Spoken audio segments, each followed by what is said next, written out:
तो जी हाँ विद्यार्थियों, स्क्रीन पर आप देख सकते हैं कक्षा 12वीं भौतिक शास्त्र विषय का त्रैमासिक परीक्षा का 18 सितंबर के दिन होने वाला पेपर। तो देखो विद्यार्थियों, अगर आप तैयारी प्रारंभ कर रहे हैं और अभी तक कुछ भी नहीं पढ़ा है तो देखो विद्यार्थियों, यहाँ पर उन विद्यार्थियों के लिए यह पेपर काफ़ी मददगार साबित होने वाला है, क्योंकि इस पेपर को लगाने मात्र से जो आपकी तैयारी है वह यहाँ पर बहुत ही ज़्यादा बेहतर होने वाली है। अगर इस पेपर को पूरी तरह से लगा लेंगे ना तो इस बात की पक्का गारंटी है कि आने वाले पेपर में 70 में 70 अंक आने से आपके कोई नहीं रोक सकता है। पर शर्त यह है कि सेट ए को लगाने के बाद आपको सेट बी तैयार कर लेना है, जिससे आप पूरी तरह से निश्चिंत हो जाएंगे तैयारी को लेकर। तो देखो यह जो पेपर है इसमें आपका यहाँ पर प्रश्नों की जो संख्या दर्शाई गई है वह टोटल 19 दर्शाई गई है। कुल प्रश्नों की संख्या आपकी यहाँ पर 6 है और देखो पूर्णांक आपका 70 अंक का पेपर रहने वाला है। तो विद्यार्थियों यहाँ पर आप निर्देश यहाँ पर बाकायदा लिखे आप पूरे देख सकते हैं, ठीक है। अब पेपर के मैं प्रश्न स्टेप बाय स्टेप आपको दिखाता हूँ। तो देख लीजिए विद्यार्थियों, स्टार्टिंग में सही विकल्प का कुछ क्वेश्चन यहाँ पर लिखा हुआ है कि सही विकल्प चुनिए, ठीक है। पहला प्रश्न है कि पृथ्वी का विभव माना जाता है तो धनात्मक, ऋणात्मक, शून्य या उपयुक्त तीनों। तो देखो शून्य माना जाता है, ठीक है। अब अगला क्वेश्चन मैं आपको दिखा देता हूँ यहाँ पे कि क्वेश्चन है यहाँ पे पेपर का, विद्युत धारिता का मात्रक है एम्पियर, वोल्ट प्रति कूलाम, कूलाम प्रति जूल, कूलाम स्क्वायर प्रति जूल या फेरड। तो देखो इसका आंसर रहेगा फेरड। अब देखो नेक्स्ट है अतिचालक पदार्थ की चालकता होती है तो शून्य, अनंत, एक से कम या एक। तो देखो अनंत आपकी होती है, कितनी होती है? अनंत। अब आगे क्वेश्चन आप देख सकते हो, एक गतिमान आवेश उत्पन्न करता है केवल चुंबकीय क्षेत्र, केवल विद्युत क्षेत्र एवं चुंबकीय क्षेत्र दोनों, कोई नहीं। तो देखो इसका आंसर बताने से पहले चैनल को सब्सक्राइब कर लें, क्योंकि यहाँ पर चैनल को अगर सब्सक्राइब कर लेंगे तो नेक्स्ट सेट बी की जैसी वीडियो डालेंगे तो उसका जस्ट नोटिफिकेशन सीधा आप तक पहुँच जाएगा। तो इसका आंसर हो जाएगा तीसरे वाले का, चौथे वाले का विद्युत एवं चुंबकीय क्षेत्र दोनों, ठीक है। अब आगे देख लो आप अगला प्रश्न कि प्रेरित धारा की दिशा ज्ञात की जाती है तो लेंज के नियम से, फ्लेमिंग के दाएं हाथ के नियम से, ए और बी दोनों, और फ्लेमिंग के बाएं हाथ के नियम से। फ्लेमिंग के बाएं हाथ के नियम पर यहाँ पर बिल्कुल सही आंसर रहेगा, ठीक है। हेनरी का मात्रक है तो हेनरी किसका मात्रक है? चुंबकीय क्षेत्र का, प्रेरकत्व का, चुंबकीय फ्लक्स का या धारिता का? तो चुंबकीय फ्लक्स का मात्रक है, ठीक है। अब आगे देख लो यहाँ पर अगला क्वेश्चन आपके यहाँ पर आपको देखने को मिलेगा, एक आवेशित कण चुंबकीय क्षेत्र में इसके समांतर प्रवेश करता है तो कण का पथ कैसा होगा? तो देखो यहाँ पर ऑप्शन से आपके परवलय, वृत्तीय, सरल और रेखा या इनमें से कोई नहीं। तो देखो वृत्तीय होगा, कैसा होगा? यहाँ पर वृत्तीय होगा। नेक्स्ट आपको मैं बताता हूँ अगला क्वेश्चन है, कुछ अन्य क्वेश्चन देख सकते हैं। एक आदर्श अमीटर का प्रतिरोध होता है तो एक आदर्श अमीटर का जो प्रतिरोध होता है वो अनंत होता है, ठीक है। अब देख लो एक आदर्श वोल्ट मीटर का प्रतिरोध होता है। तो देखो ये आंसर जो कुछ क्वेश्चन है ये आपको जब इसकी पीडीएफ फाइल अभी आपको डाउनलोड करवाऊंगा तो उसके आंसर इसमें मिल जाएंगे, ठीक है। सॉल्यूशन की पीडीएफ फाइल डाउनलोड करवाऊंगा तो उसके आंसर है ना इनके मिल जाएंगे, ठीक है। तो अभी आप क्वेश्चनों को देखते चले, ठीक है। एसआई पद्धति में ध्रुव प्राबल्य का मात्रक है, ठीक है। नेक्स्ट है आपका किरचॉफ का नियम किस सिद्धांत पर कार्य करता है? तो व्हीटस्टोन सेतु के सिद्धांत पर जो है किरचॉफ का नियम कार्य करता है। व्हीटस्टोन सेतु का सिद्धांत किरचॉफ के नियम पे करता है, ठीक है। और ये किरचॉफ है वह ऊष्मा संरक्षण के सिद्धांत पर कार्य करता है, ठीक है। अब पारे का प्रतिरोध ताप बढ़ाने पर क्या होता है? ताप बढ़ाएंगे तो पारे का जो प्रतिरोध है वह क्या होगा? मतलब प्रतिरोध है वह क्या होगा? घट जाएगा। अगर उसकी बात करें तो ये मतलब ताप बढ़ाओगे तो गलेगा, प्रतिरोध घट जाएगा, ठीक है। अब देखो आगे देख लो अगला क्वेश्चन, देखो यहाँ पर किरचॉफ का द्वितीय नियम किस सिद्धांत पर आधारित है? तो किरचॉफ का द्वितीय नियम यहाँ पर आपको बताना है किस सिद्धांत पर कार्य करता है, ठीक है। अब समांतर प्लेट संधारित्र की प्लेटों के बीच की दूरी उसकी धारिता हो जाती है। तो देखो दूरी बढ़ाने पर उसकी धारिता क्या होगी आपको बता रहा है, बढ़ेगी या घटेगी।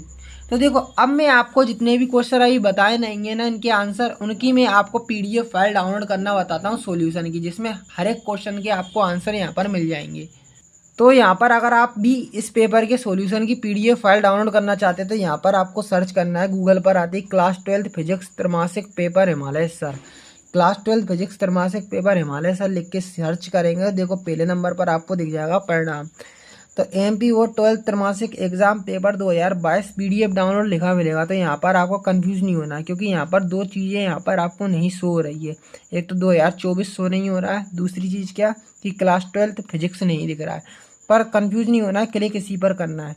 इसी पर आपको जो पीडीएफ है इसके सॉल्यूशन की, वह आपकी डाउनलोड होती हुई आपको नज़र आएगी। तो देखो पूरी जो लोडिंग है यहाँ से लेके यहाँ तक होने देना है।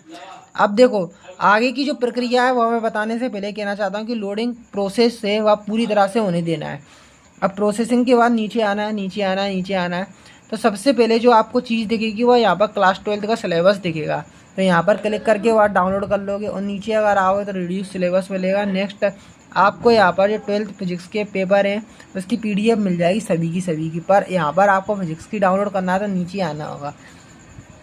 इमेज देखो यहाँ पर लिखा दिख रहा है क्लास 12 फिजिक्स त्रैमासिक पेपर 2022। तो 22 को नज़रअंदाज करना, क्लिक इस पर करोगे तो यहाँ पर पीडीएफ आपकी मोबाइल में आपके सामने जनरेट हो जाएगी। ठीक है, अब देखो अपन आगे क्वेश्चनों को देख लेते हैं पेपर की।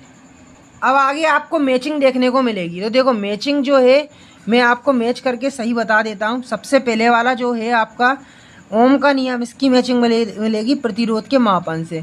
अब किरचॉफ का प्रथम नियम, इसकी मैचिंग मिलेगी ऊर्जा संरक्षण के नियम से।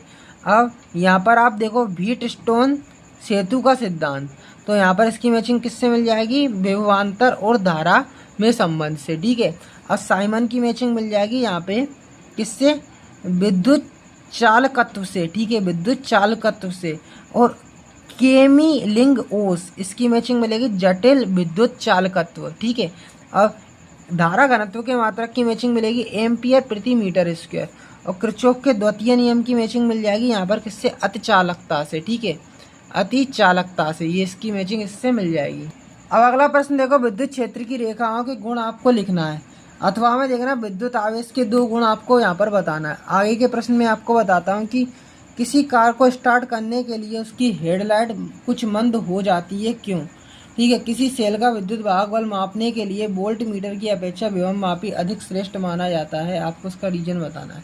अब आगे देख लो, ओम के 3 प्रतिरोध पार्श्व क्रम में संयोजित है, संयोजन का तुल्य प्रतिरोध आपको क्या करना है, ज्ञात करना है। अब यहाँ पर अथवा में देख लो, किसी कार की संचायक बैटरी का विद्युत वाहक बल 12 वोल्ट है, तो यदि इसका अंतराल प्रतिरोध 0.50 हो तो बैटरी की अधिकतम कितनी धारा ली जा सकती है। ठीक है, एम्पियर का परिपथीय नियम लिखना है, अथवा बायो सेवर्ट का यहाँ पर नियम आपको लिखना है। आगे का प्रश्न देखो, साइक्लोट्रॉन क्या है या किस तथ्य पर आधारित है। लोरेंज बल के आधार पर चुंबकीय क्षेत्र B के मात्रक को परिभाषित करना है। फेराडे के विद्युत चुंबकीय प्रेरण के नियम आपको लिखना है, अथवा में लेंज का नियम आपको लिखना है।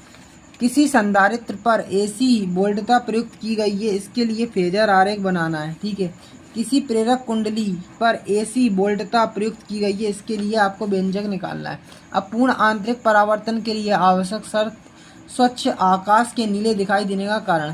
ताप बढ़ने पर किसी पदार्थ की प्रतिरोधकता क्यों बढ़ जाती है। किसी सेल के आंतरिक प्रतिरोध, टर्मिनल वोल्टता एवं विद्युत धारा में संबंध आपको स्थापित करना है।